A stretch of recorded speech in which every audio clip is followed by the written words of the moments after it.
Supreme court ने बुधवार को 2 बार के ओलंपिक पदक विजेता और पहलवान सुशील कुमार की जमानत रद्द कर दी है। वे जूनियर राष्ट्रीय कुश्ती चैंपियन सागर धनखड़ की हत्या के मुख्य आरोपी हैं। न्यायमूर्ति संजय करोल और प्रशांत कुमार मिश्रा की पीठ ने 4 मार्च को दिल्ली हाईकोर्ट द्वारा दी गई जमानत के फैसले को रद्द करते हुए सुशील कुमार को 1 हफ्ता के भीतर ही सरेंडर करने खातिर कह दिया है। सुप्रीम कोर्ट ने आज हमारी अपील, जो विक्टिम के फादर थे, उनकी अपील अलाउ करके सुशील कुमार की बेल खारिज कर दी है, कैंसिल कर दी गई है। उनको 1 हफ्ते का टाइम दिया सरेंडर करने का, क्योंकि उनको गलत बेल दी गई थी by the high court of Delhi. Ma'am, आप लोगों की क्या ग्राउंड थे इस बेल के अगेंस्ट? हमारा ग्राउंड ये था कि इन्होंने 23 लोगों ने मिलके मर्डर किया है एक आदमी का और 4 लोगों को जख्मी किया है। और इन्होंने जब भी इंटरिम बेल पे बाहर आए हैं तब इन्होंने सारे गवाहों के साथ खिलवाड़ किया है और उनको हॉस्टाइल कर दिया है और इन्होंने मिसयूज किया है बेल का। तो इसीलिए ये बेल खारिज होनी चाहिए थी। ये हमारे ग्राउंड्स थे। तो क्या कोई थ्रेट का भी आपने एलिगेशन लगाया था? किसी को थ्रेट किया गया है या किसी के साथ दोबारा किस तरह के कोई फिजिकल तरह का कोई दोबारा कुछ ऐसा था?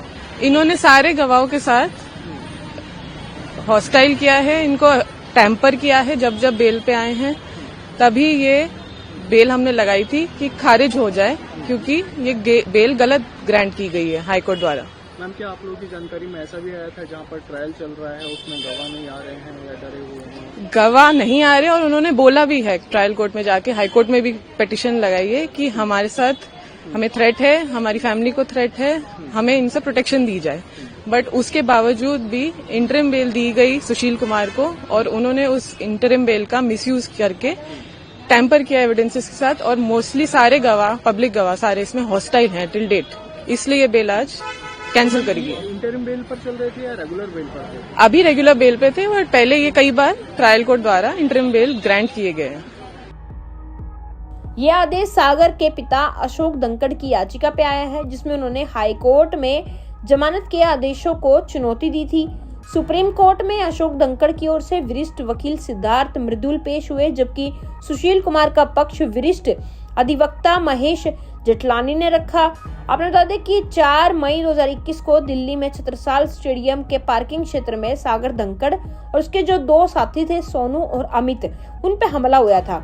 आरोप हुआ है कि यह हमला सुशील कुमार और उसके साथियों ने संपत्ति विवाद के चलते करा था। सागर धनखड़ हरियाणा के रोहतक का पहलवान था। हमले के बाद जो है गंभीर रूप से वो घायल हो रहा था और उसकी इलाज के दौरान मौत भी हो गई थी। उसके 2 साथी जो हैं वह भी गंभीर रूप से घायल हो रहे थे। इस घटना के बाद सुशील कुमार 18 दिन तक पंजाब, यूपी, उत्तराखंड और हरियाणा में घूमता रहा। 23 मई 2021 को दिल्ली पुलिस ने उन्हें मुंडका इलाके से गिरफ्तार किया, जब वह एक राष्ट्रीय स्तर के खिलाड़ी से ली गई स्कूटी पर नकदी लेने पहुंचे थे।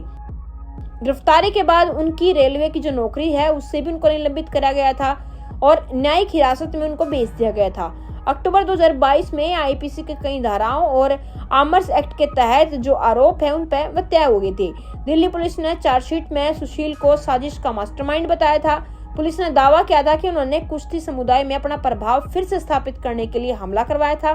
सुशील कुमार ने इन आरोपों से इनकार किया और कहा कि वह पहले ही 3.5 साल जेल में बिता चुके हैं। मुकदमे में अब तक 222 में से केवल 31 गवाह जो हैं उनके बयान दर्ज हुए हैं। इसी आधार पर दिल्ली हाई कोर्ट ने मार्च 2024 में उन्हें जमानत दे दी, जिसे अब सुप्रीम कोर्ट ने रद्द कर दिया है। आपने बता दें कि सुशील कुमार ने बीजिंग ओलंपिक 2008 में कांस्य पदक जीता था। उसके बाद उन्होंने लंदन ओलंपिक में 2012 में रजत पदक जीता था।